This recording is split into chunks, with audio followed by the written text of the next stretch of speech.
we'll have more on that in just a moment, because it appears Apple may be facing a bigger problem. They have had to pull an update for their iPhone operating system after the new software caused some people to lose cellular service. I spoke with tech expert Graham Williams via Skype and asked him for his reaction to the problem. It's been a tough day for Apple. They issued the iOS 8.0.1 update for the iOS system, and iPhone 6 and iPhone 6 Plus users are actually finding that in some cases it's disconnecting their cellular service and turning off the Touch ID.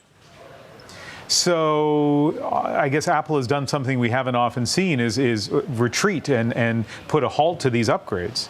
They've actually pulled the upgrade completely. So anyone looking to upgrade, not just iPhone 6 users, anyone with an iPhone 4S and above who is eligible for this upgrade, they won't be able to get that right now. They pulled it completely in an effort to try to stem the tide of people ending up with iPhones that don't work, and being able to reissue that hopefully later today. So I'm at putting myself at risk here of looking very stupid, but since I have you live on the air, let me ask you this. My Mac at home asked me to do an upgrade today, and I clicked the upgrade, and all I have is a white screen. Is this based on the same problem, or is this just my own incompetence? If you've got a white screen on your Mac, that would probably be a different upgrade. This is for the iPhone 4S, 5S, and the iPhone 6. With your Mac, that was probably an update for Mavericks, and if it's got a white screen, you should probably call me after. I can see if I can help you with it. Okay, and I guess that's an interesting point about the iPhones. It's not just the new one that we're dealing with here with the upgrade. It's also the 5 series and even as far back as the 4. So that's a lot of people.